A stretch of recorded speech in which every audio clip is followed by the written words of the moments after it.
Aquilo para mim, do ponto de vista de gestão de pessoas, é o ápice do que você pode fazer, né?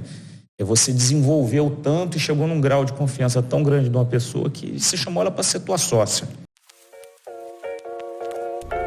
Esse episódio é um oferecimento de Grupo V3 e EMEG. Começando mais um episódio de O Gestor, o seu podcast quando o assunto é gestão prática. A gente está começando aqui, Gabriel, a segunda temporada e confesso que foi difícil renovar o seu contrato para temporada de 2023, seu passe está caro, né? E é sempre um prazer da gente trazer aqui convidados de peso e hoje não vai ser diferente, né? Eu sou Gabriel Feitosa, um entusiasta das boas práticas de gestão. Você não se apresentou, Bruno, você está fora do ritmo. Não, aí. Cara, na segunda temporada agora vai ser diferente, a gente está aqui num espaço diferente, enfim. Mas enfim, meu nome é Bruno Rigamonte. Eu sou Gabriel Feitosa, um entusiasta das boas práticas de gestão. E o que aconteceu foi que você esticou aí, acho que o empreendimento aqui do gestor teve tanto sucesso que você tirou umas férias de 5 meses, né? Um sabático. E como diria, né, a Abraham Lincoln, se eu tivesse 8 horas para cortar uma árvore, eu passaria as 6 primeiras afiando machado. Acho que foi isso. A gente passou bastante tempo afiando machado. Verdade. Mas estamos numa parceria aí bem bacana com o Hub da FUCAP, com a Fervo, com a EMEG, com a V3, para continuar trazendo aí um conteúdo de qualidade, de gestão, né? E hoje a gente tem o prazer de receber o gestor aqui, Antônio Toledo, da TimeNow. O Antônio, que ele é engenheiro pela UF, especialista em gestão pela FGV e MBA executivo pela Dom Cabral. Atuou durante 7 anos em empresas de construção residenciais e, posteriormente, em uma construtora focada em obras de infraestrutura e industriais. Durante 12 anos, atuou na Samarco, na área de suprimentos, né, chegando até a posição de gerente geral da área. E, a partir de 2018, assumiu com uma posição de CEO na TimeNow. A TimeNow, que foi fundada em 96, é uma especialista, né, em gestão de projetos, tem aí ao longo dos 37 anos de história, né, mais de 15 mil projetos geridos, executados, emprega mais de 1.700 colaboradores, tem atuação em 4 países e em 2022 faturou 391 milhões de reais. Antônio, seja bem-vindo ao Gestor, obrigado por aceitar o nosso convite. Eu que agradeço o convite de vocês, muito bom estar aqui falando sobre um tema que eu gosto demais, que é gestão. Quando a gente fala de gestão, a gente vai acabar falando de liderança, de processos, de tecnologia, que são temas que são fundamentais para tocar qualquer negócio. Então, um prazer muito grande estar com você aqui, Gabriel, com você, Bruno. Obrigado pelo convite, parabéns pelo novo espaço aqui na FUCAP, está muito bacana o espaço de vocês. Vamos bater papo, vamos falar um pouco de erros e acertos e aprendizados e de como é que a gente flui nessa jornada. Afinal, o que vale mesmo é a jornada, né? Então, vamos falar um pouco sobre isso. Prazer estar aqui com vocês. Bacana. Antônio, para começar, fala um pouquinho do core business da TimeNow, em que vocês são especializados e a atuação da empresa. Claro. TimeNow é uma empresa de gestão de projetos e engenharia, Gabriel. TimeNow, como você bem disse, foi fundada em 1996, por 2 empreendedores, o Francisco e o Sérgio. Então, é uma empresa que nasce daquele sonho empreendedor.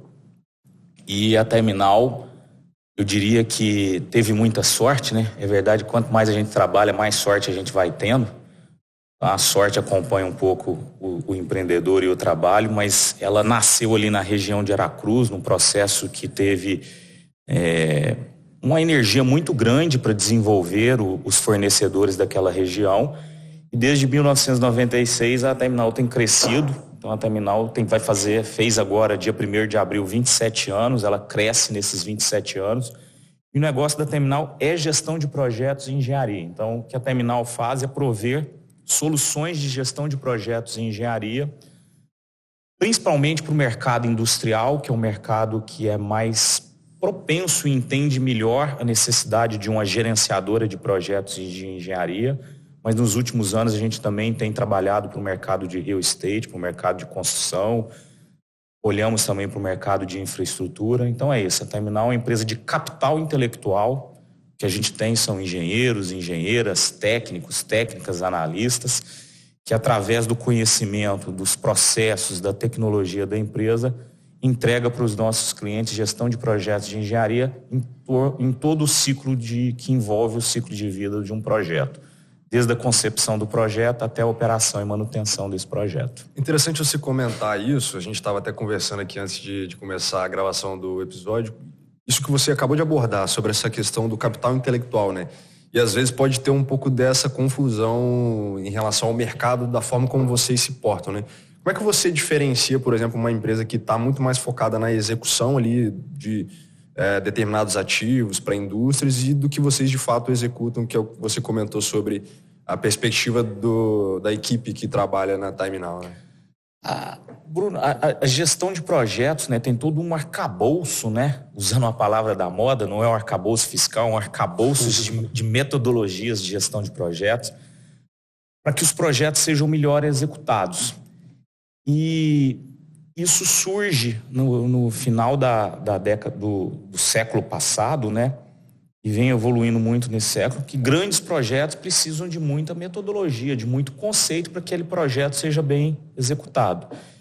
E o que as pessoas começaram a perceber é que não só grandes projetos, mas pequenos e médios projetos também precisam dessas metodologias. A gente estava falando até de projeto social, então cabe até para projeto social, cabe para qualquer natureza de projeto boas metodologias. Então a Time Now é a empresa que, através desse conhecimento, através desse capital intelectual, ela entrega para os clientes a condição para que os projetos dos clientes sejam melhores executados.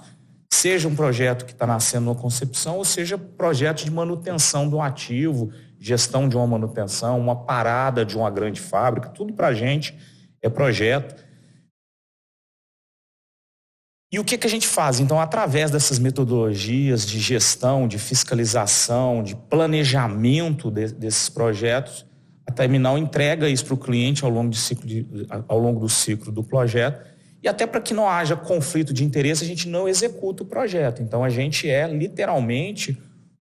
somos literalmente os olhos do dono do projeto para que aquele projeto seja bem realizado. Então, o papel de uma gerenciadora é fazer a ponte entre o dono do projeto e as empresas que vão executar aquele projeto. Sejam empresas de montagem, empresas de construção, empresas ligadas à área de elétrica e por aí vai, ou empresas relacionadas a um projeto social, um projeto de TI, que são coisas que a gente faz menos, mas que também tem característica de projeto. Então, a gente não executa o projeto como uma construtora ou como uma montadora. A gente organiza a gestão desse projeto do ponto de vista de planejamento, de fiscalização, dos melhores modelos para que esse projeto seja bem realizado.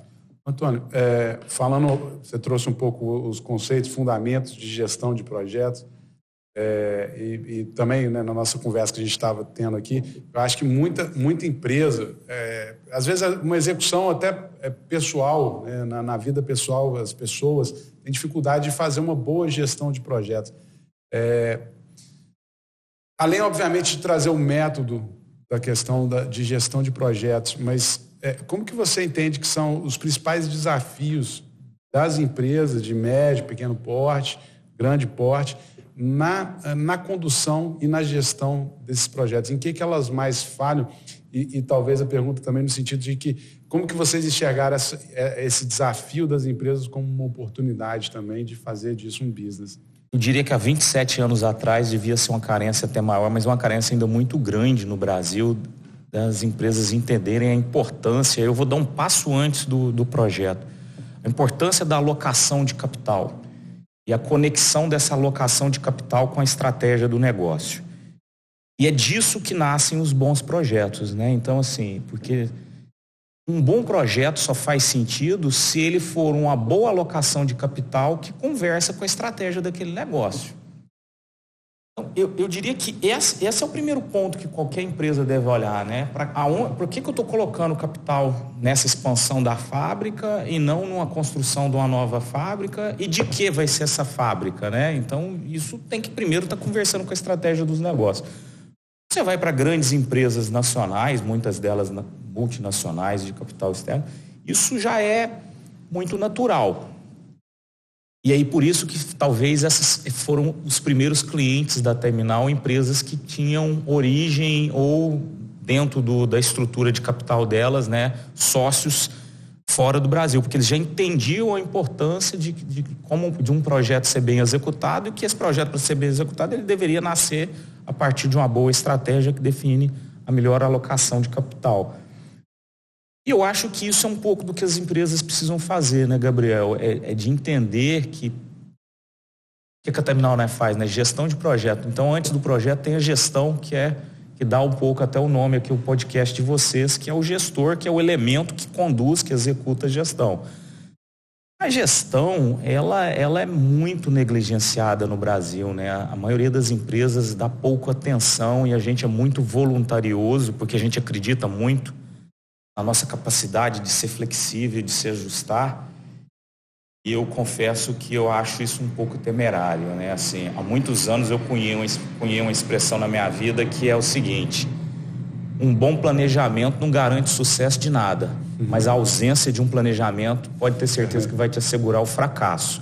Verdade. E a gente vai muito, às vezes, para o fazimento e esquece um pouco do planejamento, né? Nessa expansão que vocês fizeram, e obviamente vocês têm contato com outras culturas, eu entendo que a forma de gerir ou a forma como os próprios gestores se posicionam em relação à alocação de capital, a gerenciamento de pessoas, enfim, mas também a forma como lidam ali com fornecedores, clientes, de modo geral, isso certamente é diferente. O que você enxerga, por exemplo, que nós conseguimos exportar bem dentro dessa figura de gestão de projetos ou da capacidade que a gente tem de ter essa compreensão do que é necessário para fazer uma boa gestão de projetos e, em contrapartida, o que vocês conseguiram absorver de outras culturas e países que vocês acabaram expandindo, que isso fez com que a empresa, na soma das partes, fosse ainda melhor? É claro que isso nasceu muito mais forte, né, no exterior, né? Então, assim, a gente aprendeu muito na origem da Terminal. Certamente a Terminal não seria uma gestora de projetos se ela não tivesse participado de projetos, como eu citei, lá da Aracruz há quase 30 anos atrás. E lá tinham empresas já especializadas em gestão de projetos que foram importadas para vir prestar esse serviço no Brasil. Hoje eu diria que a gente tem empresas, não só a Terminal, várias outras muito boas no Brasil, e que a gente foi moldando, né, um conjunto de competências e de métodos e de tecnologias que a gente hoje tem estruturas de gestão de projetos no Brasil, que eu diria que hoje não devem nada a nenhum lugar do mundo, não. A gente recebe alguns clientes na Terminal, a gente está iniciando desde o ano passado a operação nos Estados Unidos e a turma vê aqui como de fato o que tem de melhor. Mas isso é fruto desse caldeirão de coisas que a gente foi absorvendo e aprendendo e se dedicando, né? Eu acho que a característica da Terminal dela ser uma empresa de gestão de projeto que tem na base dela capital intelectual, te obriga a ter que estar o tempo todo estudando, vendo o que tem diferente, inovando, que são traços que são parte da nossa cultura. A gente é muito forte no planejar, no método, em trazer a inovação para fazer diferente, em usar a tecnologia, mas tudo isso como alavanca de negócio. Sou muito crítico a modismos. Eu acho que, por exemplo, as pessoas têm falado muito de inovação. Inovação, para mim, é como é que eu uso isso para fazer o meu negócio ser um negócio melhor. Sim. Gerar vantagem competitiva. No fim do dia é isso que importa, tá? Aumentou a produtividade, aumentou a lucratividade, reduziu o prazo e por aí vai. Se não atacou nada dessas coisas, ainda que no médio e longo prazo, a gente também precisa entender que algumas das soluções precisam de tempo para amadurecer, não é tudo curto prazo, mas em algum momento dessa jornada tem que gerar valor para o negócio.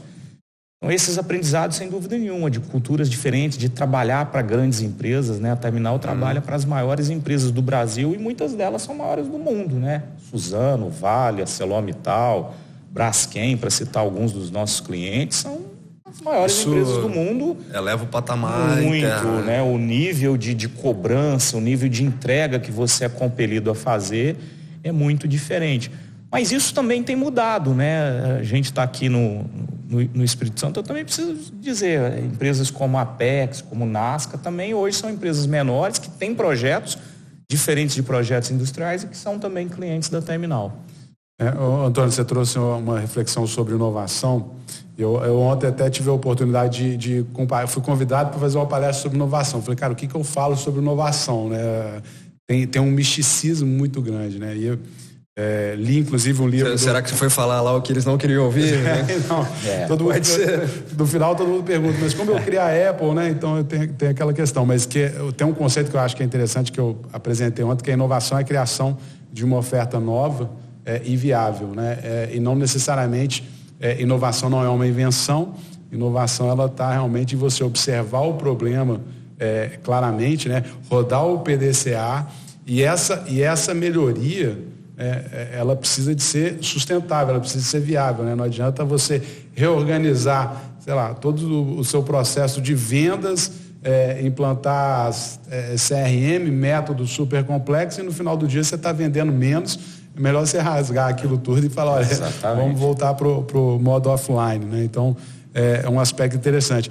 Mas vocês também têm feito um movimento de apoiar projetos, né, spin-offs, ou de participar de projetos, né, acelerando esses projetos.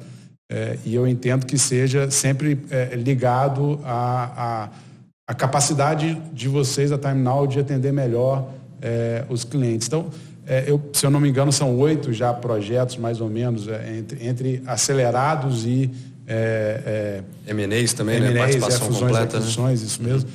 Então, como que isso entra como estratégia, né? Essa parte de acelerar projetos como a Futurais, se eu não me engano, e outros, né? Enquanto estratégia de crescimento aí da Terminal. Tem uma sensação... Provavelmente quando todo mundo tem uma sensação, porque ela não é uma sensação, ela é uma verdade, né? Que é a velocidade que o mundo se transforma. Nessa característica do mundo, né, principalmente depois, né, da velocidade da comunicação, da internet, então está tudo interconectado. Então a velocidade da mudança é uma coisa assim comunal. Nesse cenário, você precisa ter a alavanca da inovação no teu negócio. Então, de novo, mas a inovação como alavanca do teu negócio. Por que isso é muito importante? E por que isso talvez seja mais dito hoje e as pessoas às vezes levaram isso para um certo modismo, ao invés de entender por que isso é mais importante hoje do que era no passado? Porque a sociedade sempre foi inovadora. A humanidade sempre foi inovadora. Você começou dominando o fogo, né, depois partiu para a agricultura e por aí vai. Né, dar um exemplo de uma inovação que eu acho sensacional e ela é pouco dita na humanidade. Até um dia que você inventou um negócio que chamava prensa de Gutenberg, que permitiu massificar livro. E ao massificar o livro, você massificou o conhecimento. Então a humanidade é inovadora desde quando ela... Né, desde quando o Homo sapiens começou a dominar o planeta Terra. O que mudou, então, se a gente sempre foi inovador? É a velocidade com que você precisa usar essa inovação no teu negócio, porque o mundo está mudando o tempo todo. Então, a inovação funciona se você entender isso, entender que o mundo está mudando, entender que o seu negócio será impactado, que você será disruptado pelo teu concorrente ou por uma empresa que você nem sabe ainda que ela vai nascer, e o dia que ela nascer, ela vai nascer comendo um pedaço do teu negócio. Ponto. Se é assim, o que eu preciso fazer para eu não ser a empresa que vai morrer nesse cenário, para eu ser, né, de preferência, a empresa que vai crescer nesse cenário? Eu preciso usar a inovação como um processo de negócio. Então, para a Terminal, a inovação é um processo do negócio. Se é um processo do negócio, ele tem que estar na estratégia. Se está na estratégia, tem que ter patrocínio das principais lideranças do negócio, ou seja, dos fundadores, dos sócios, dos diretores, das pessoas-chave. Então, tem que estar na estratégia, tem que ser patrocinado pelas lideranças, e isso tem que ser entendido como um processo de negócio que vai melhorar o negócio. É assim que a gente entende. Claro que nessa jornada, essa jornada pressupõe erro. E o problema não está aí. Eu costumo dizer, inclusive, que não tem problema nenhum errar. Tem problema não aprender com seus erros. Então, errar faz parte da jornada da inovação, mas não é a inovação como moda. Eu costumo dizer, não é inovação, é a firula, né?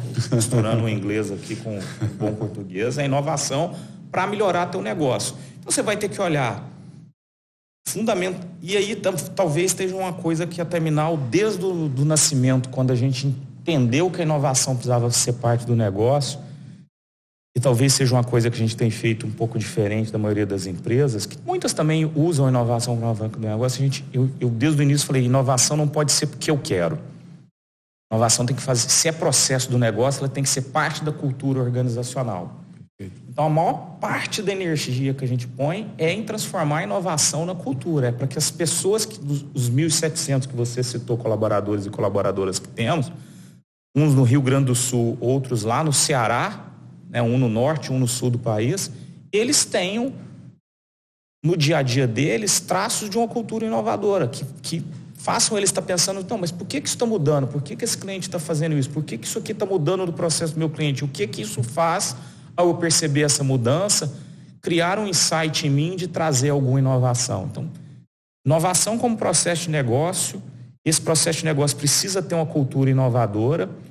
Quando você tem esses elementos, aí você pode caminhar para outras coisas. Então, vamos olhar para a inovação aberta, vamos ver o que tem fora da empresa que alguém está fazendo melhor do que a gente. E é outra coisa, a inovação pressupõe humildade de saber que tem gente que é melhor do que você. E a inovação, para mim, está muito mais na conexão dos pontos do que na grande ideia, que foi um pouco que você falou. Então, se você entender que inovação é processo de negócio, que a tua empresa precisa ter uma cultura e que isso é para fazer seu negócio ser melhor, que no fim do dia é para fazer teu cliente ser melhor, a inovação vai gerar valor para a tua empresa.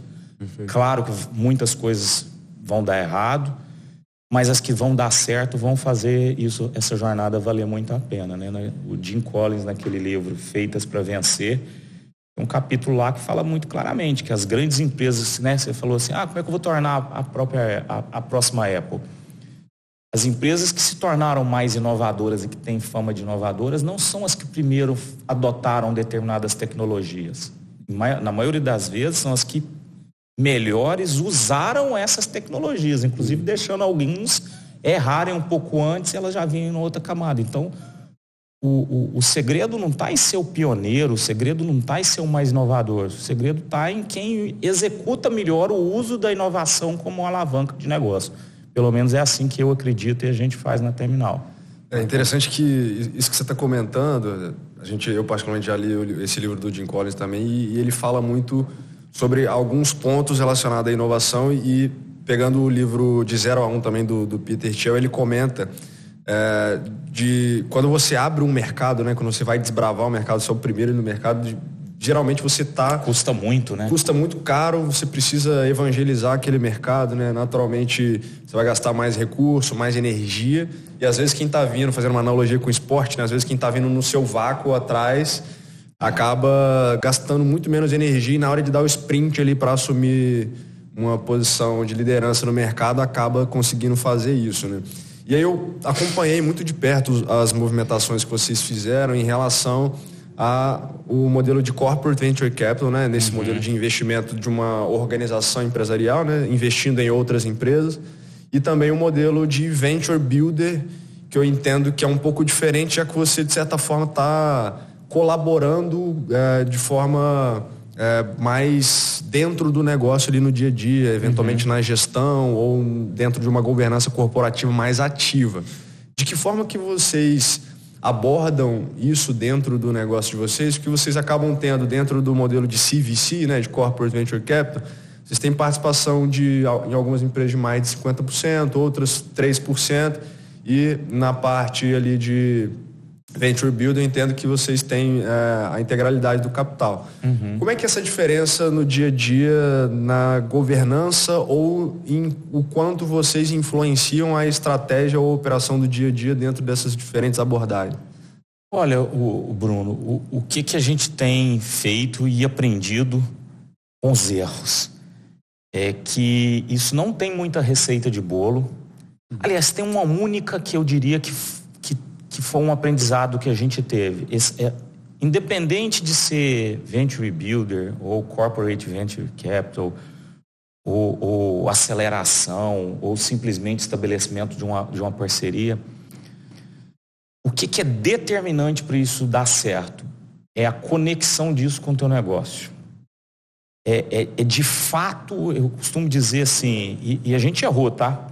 Hoje, para eu aprovar um investimento numa startup, seja num CVC, ou seja num Venture Builder, ou seja simplesmente para estabelecer uma parceria, eu falo assim, me traz o pessoal da operação aqui e eu quero ver, me traz de 3 frentes aí, de 3 contratos, eu quero ver se eu autorizar só uma, que eles têm que demonstrar para mim que os 3 vão brigar por essa uma. É um dos jeitos eu falar assim, por quê? Porque eu quero ter certeza que aquilo é objeto de desejo da minha operação, é objeto de desejo do meu negócio, aí dá certo. Então, assim, mais importante do que qual modelo que você vai usar, e isso foi a maior parte dos nossos erros, tá? É ter a clareza que aquele negócio, seja no qual modelo for, vai melhorar o teu negócio. Dito isso, aí você tem algumas avenidas. A avenida de CVC, eu particularmente gosto muito dela porque ela é de mão dupla. Então, você investe minoritariamente numa startup, ela traz coisas para você, você aprende com a cultura dela e isso cria um efeito muito positivo para ambos os negócios.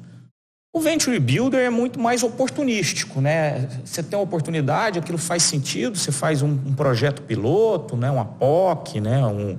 Uma sandbox e funciona, tem mercado para isso, pode tracionar e você vai investindo.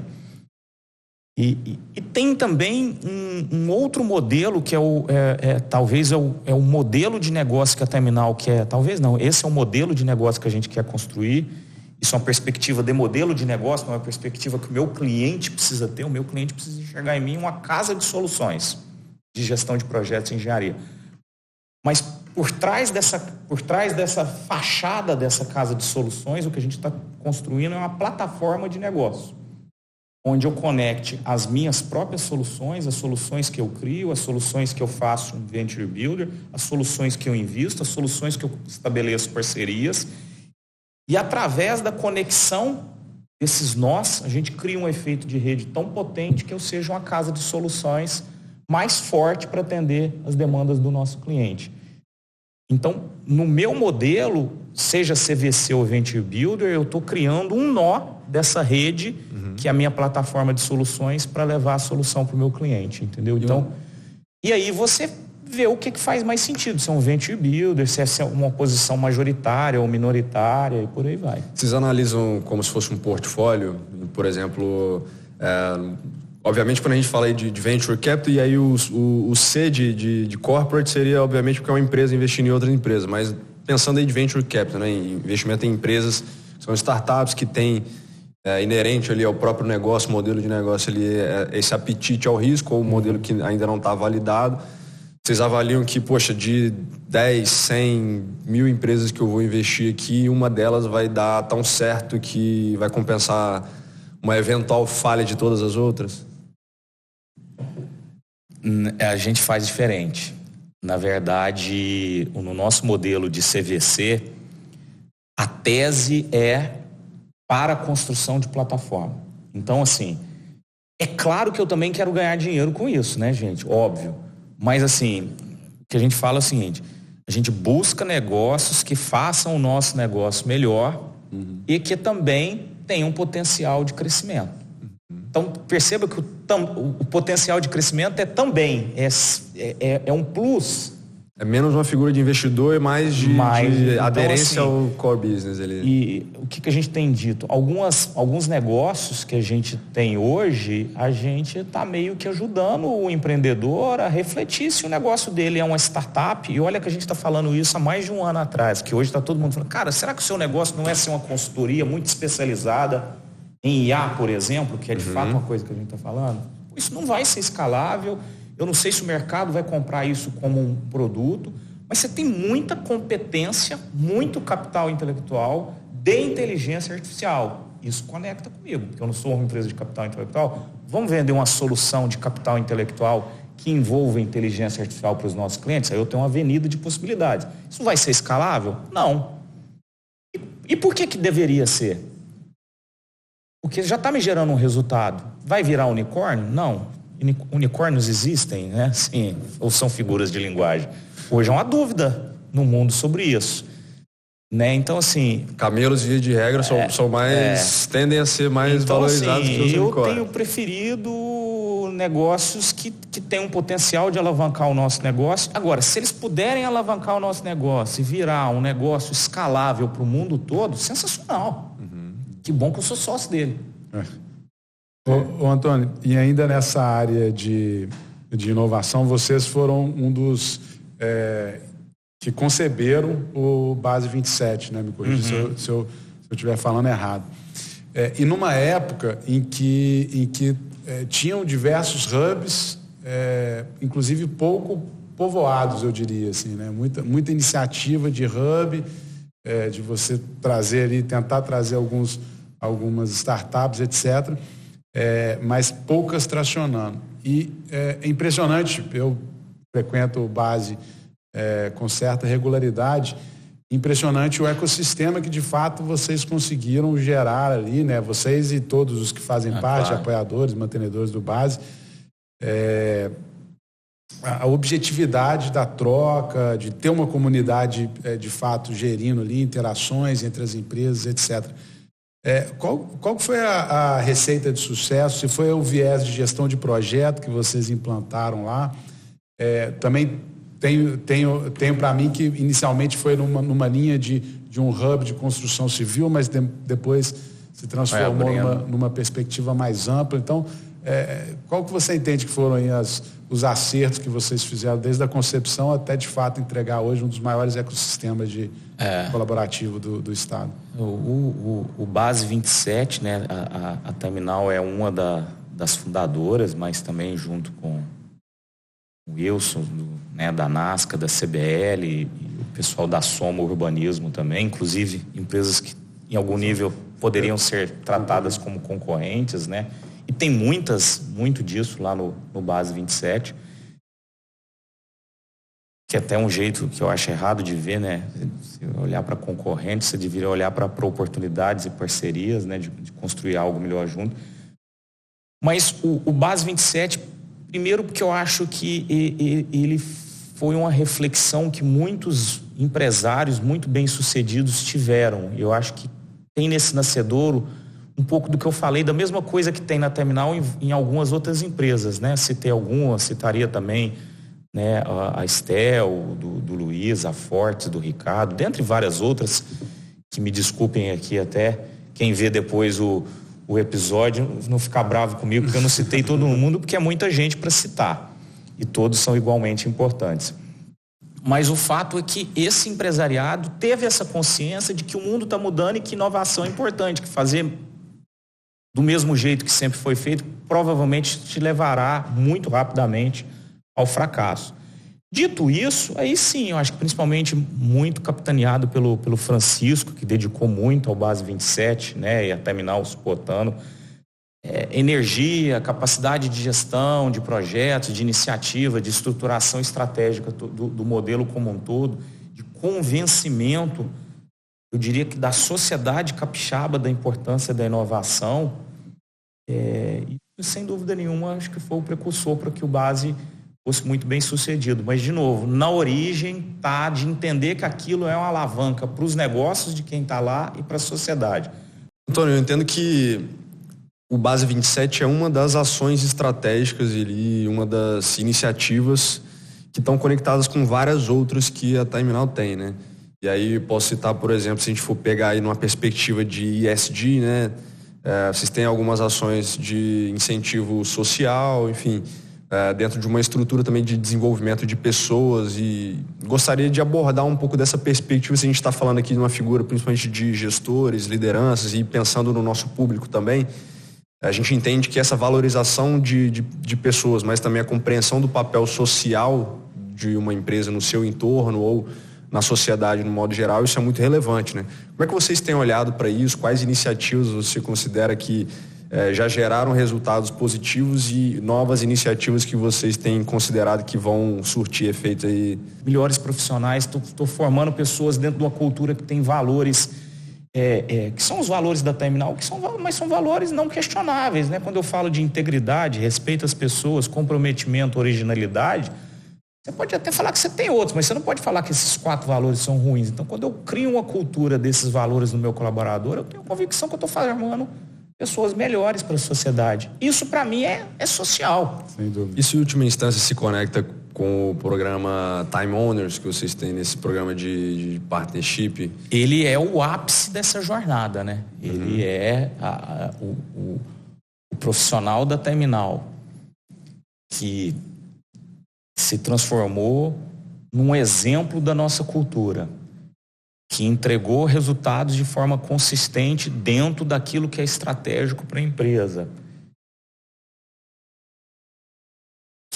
Que tem todo um ferramental de desenvolvimento que a gente acredita. Essa pessoa se torna sócio do negócio. Então, o ápice da carreira na Terminal é ser um time owner, que é um sócio do negócio, né? Lembrando que é um programa de partnership, é diferente da condição que eu tenho societária da Terminal. O partner, ele está sócio, né? Então, enquanto ele comunga desses valores, enquanto ele pratica a cultura da empresa, enquanto ele entrega resultados, ele está sócio do negócio. Se ele um dia decidir sair porque ele quis, ou se a gente entender que ele não tem mais esses atributos, ele deixa de ser sócio. Então, o programa de partnership é um programa que você se torna sócio enquanto você mantém esses atributos. Então, tão difícil quanto se tornar um time owner é você permanecer um time owner. Mas esse é o jogo da sociedade, né? Sem dúvida. E é interessante que foi um movimento recente, acho que um ano e meio mais ou menos, que vocês trouxeram 22 sócios para dentro. No ano passado a gente trouxe mais 22 sócios. E aí foi o momento de implantar o time owner, assim, e qual foi assim, o desafio de implantar, como que vocês conceberam esse programa? Na verdade, a gente começou a estudar um programa de partnership. Foi interessante que a gente teve com o Ângelo da Apex, ele falou, cara, o partnership tem que partir da premissa de que você tem que, se você acredita no negócio, você compra a participação dele. Tem que ser oneroso, né? Se você não consegue vender a sua própria empresa, cara, o cara não tem interesse em ser... Não faz o menor sentido. É porque ela não está sendo atraente o suficiente. Mas mesmo sendo recente, quais resultados você já considera que vocês conseguiram colher, assim, ou ainda está numa fase de compreensão disso? Eu tenho muita convicção que a gente... Então, voltando, né? Eu falei que 3 anos atrás a gente começou a desenvolver, estudamos muito, trouxemos gente para apoiar, mesmo assim tem toda uma dificuldade. Então, quando a gente divulgou os 22, ele já tinha 2 anos que ele rodava, mas a gente falou, não, agora dá pra gente a gente já tem consciência que ele funciona, que ele tem os atributos. É claro, o que a gente já colhe de primeiro é que as pessoas têm um senso de pertencimento, isso cria em quem não é uma vontade de ser, então você acaba criando e isso é muito importante em empresa de capital intelectual, né? Uma vontade das pessoas chegarem lá, por consequência as pessoas querem estar naquele ambiente. Hoje a gente se posiciona, né, de uma forma bastante forte nas redes sociais. Eu sou o tempo todo, e a Terminal o tempo todo abordado, eu quero me tornar, eu quero ser, ainda vou ser. Então, essas são métricas que eu diria que já são de sucesso, das pessoas terem vontade. E de quem está lá e se tornou sócio, muda a perspectiva. Todo o novo partner, eu celebro o movimento de convite, porque ele é convidado, porque ele inclusive tem que tomar, como o Gabriel disse, a decisão de comprar. E são depoimentos incríveis das pessoas. Cara, a vida inteira eu quis, de uma pessoa que começou lá como estagiário. Aquilo é uma coisa sensacional, né? Aquilo para mim, do ponto de vista de gestão de pessoas, é o ápice do que você pode fazer, né? Você desenvolveu tanto e chegou num grau de confiança tão grande de uma pessoa que você chamou ela para ser tua sócia. Você não tem só o senso de dono, né? De fato, o cara vira dono ali e é uma perspectiva... Muda, né, a dinâmica do jogo ali para esse grupo de pessoas, né? Mas uma coisa que, para mim, eu tenho muita curiosidade e gosto desses ritos, né? Quase como se fosse um rito de passagem, né? Como é que é esse processo de aprovação? Você já comentou que, obviamente, precisa ter ali uma aderência aos valores, né? A capacidade de execução, de entrega e resultados, mas e aí, depois daquilo ali, como é que é o processo de escolha? Como é que quais são esses ritos de, cara, você está sendo convidado a se tornar sócio, enfim? A gente tem todo um processo, né, de desenvolvimento de pessoas. E hoje o partnership nosso está focado em liderança. Então, aí você tem algumas premissas, por exemplo, uma premissa, a pessoa ter exercido o cargo de liderança. Aí a gente tem uma matriz de avaliação de pessoas no nosso ciclo de performance e feedbacks, e aí a pessoa precisa estar em determinados quadrantes, que são os quadrantes elegíveis para que a pessoa possa se tornar um partner. Então a gente usa aquele modelo do 9-in-Box, que se encaixa ali desempenho com elementos culturais, e as pessoas que estão nos quadrantes mais, né, outstanding ali, os melhores quadrantes são elegíveis a serem partners, mas isso também desde que tenha tido uma constância daquilo ali, não é um ano, então tem um tempo, no mínimo 3 anos. Vocês trabalham isso como se fosse um vesting, um período probatório? Não, na verdade, isso aqui, tudo que eu te falei, são premissas para ele ser elegível a ser indicado. Cumprido isso aí, tem um comitê de partners. Um dos principais recursos aí para colocar da forma como é utilizado o mercado, né? Recursos humanos, e aí interpretando, obviamente, não como sendo insubstituível, mas entendendo a perspectiva do capital intelectual, que é talvez o principal insumo ou os principais recursos de uma empresa, da forma como vocês se organizam e dos modelos de negócio que vocês têm, precisam. Como que vocês se organizam, ou como é a forma, a gente está falando de modelo de partnership, que é o ápice de alguém que conseguiu performar, alguém que tem resultado e que, poxa, em algum momento foi um talento e foi desenvolvido, lapidado e chegou numa possibilidade de se tornar sócio. Mas e nesse outro lado? Na injeção de novas pessoas para entregar esse plano até 2030, faturando 1,5 bi por ano. Vocês têm olhado desse outro lado para que vocês consigam entregar essas teses de crescimento de vocês? De novo, né? Num negócio de capital intelectual, para mim todos os negócios são negócios de gente, né? Mas num negócio de capital intelectual é como se fosse gente ao cubo, né? É fundamental, a gente tem várias iniciativas, né? Eu vou começar do funil de entrada. 2 coisas a gente tem tentado construir. Uma marca empregadora forte, eu acho que isso é fundamental para a característica do nosso negócio. Um outro programa que eu gosto demais, que é o nosso programa de estágio. Pra você ter ideia, nós somos 1.700, nós estamos num programa de estágio que a gente deve ter próximo de 100 estagiários hoje na Terminal. E a gente chama de time players, né? O nome Terminal é bom, né? Porque ou a gente põe time em alguma coisa ou a gente põe alguma coisa não. É o limite da nossa criatividade de usar os nomes, né? Então tem o time owners, que é o ápice, e tem o time players, que é a entrada do estagiário. E dentro da Terminal a gente tem muitos programas de desenvolvimento. A gente tem um programa focado no desenvolvimento de lideranças. Ano passado a gente fez uma parceria com a Conquer, esse ano a gente está acabando ainda de fechar, mas é uma parceria também com a Escola de Negócios muito forte para desenvolver quase 100 líderes do negócio.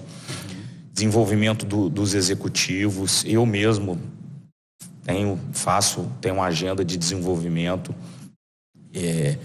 Temos programas de desenvolvimento dos especialistas, né? Porque, né? Então temos um programa baseado numa plataforma onde a gente tem em torno de 100 cursos dessa plataforma disponibilizados nas trilhas que cada uma das formações nossas precisam. Dentro da plataforma tem curso que a gente faz. Então, por exemplo, não existe no Brasil curso de formação de planejador de empreendimentos, de projetos. Então, a gente tem um curso que a gente fez de planejador, de novo, numa perspectiva de ESG, mas que é bom para a gente também. A gente está disponibilizando para algumas cidades esse curso de planejador para formar planejadores na sociedade, que depois eu também vou contratar. E que, se eu não contratar, vão fazer a cidade se planejar, as comunidades se planejarem melhor. Vai melhorar o ecossistema. Vai melhorar o ecossistema. Então, assim... Então, de novo, o ESG é ESG, mas é ESG para fazer o negócio ser um negócio melhor. Nada mais ESG do que um negócio sustentável, né? Que dê lucro e consiga ser capaz de gerir todas as ações. Antes do ESG lá, né, eu sou mais velho que vocês, na década de 90 não era ESG, era sustentabilidade. Mas se você espremer os dois, é mais ou menos a mesma coisa, né? A diferença é que hoje o ESG tem por trás dele uma cobrança dos agentes de financiamento, que eu acho muito bom. Né, para garantir que todo mundo faça, né? Mas no fim do dia, que é ESG? É você ser sustentável em todas as perspectivas que requerem a sustentabilidade, né? Não destruir o meio ambiente, melhorar a sociedade e ter uma boa governança de tudo aquilo que você faz. E governança pressupõe ética, integridade, essa coisa toda, né? Esse é o jogo dos grandes negócios, talvez não quando eu ainda for CEO da Terminal, mas eu acho que, sei lá, daqui a 20 anos, 30 anos, os grandes negócios serão negócios conectados a capital intelectual, porque muitas das outras coisas as tecnologias vão resolver. Mas aquilo que é o capital intelectual, eu ainda não vejo isso. Então eu preciso desenvolver pessoas para crescer o meu negócio para eu estar lá. Tem uma polêmica, sempre tem. É até uma polêmica de, poxa, e as pessoas, como é que eu faço encontrar a empregabilidade das pessoas, né, com o que vai ter de tecnologia? Como é que é a sua abordagem em relação a isso? Cara, eu andei um tempo atrás estudando um pouco isso, até para ter essa convicção que assim, eu tenho discutido até com os fundos, com alguns bancos, assim, eles têm uma certa visão que sim, né, negócios de capital intelectual estão um pouco mais blindados do que negócios não ligados a capital intelectual. Mas aí você está falando assim, tá, mas e o que não é, né? Eu andei estudando, tem uma passagem que eu acho muito interessante, que é no início do século passado, em 1900 e pouquinhos, existia uma profissão onde quase a totalidade das mulheres da Inglaterra se empregavam nessa profissão. A profissão era telefonista. Ela tira um ponto daqui e conecta um ponto ali para fazer a conexão de uma linha com a outra linha, porque isso era analógico. E o que aconteceu em meados do século passado? Criaram um negócio chamado Central Telefônica Digital. Desapareceu esse emprego. Tem alguma mulher desempregada na Inglaterra? Se acomodou. Qual que é o ponto hoje? É que a velocidade desse mundo em transformação é muito maior do que em meados do século passado. Então, eu acho que aí sim pode ter algum descasamento, mas eu acho ainda assim que a sociedade vai se adaptar e se ajustar. Eu ia perguntar sobre essa questão de liderança, mas fica claro dentro desse processo, né, como vocês estão gerindo essa questão, esse desafio, né, de uma forma que salta aos olhos, né? Então, parabenizar você por isso. A gente está chegando ao final aqui do nosso episódio, te agradecer demais. A Terminal é uma referência, acho que por todas as iniciativas, né, além de benchmark de várias práticas de gestão, mas vem se destacando no mercado e fazendo um trabalho aí que eu acho que impressiona. DNA Capixaba, mais uma que traz orgulho aqui para nós, né, enquanto entusiastas da gestão, né? Então, queria te agradecer, parabenizar pelo trabalho.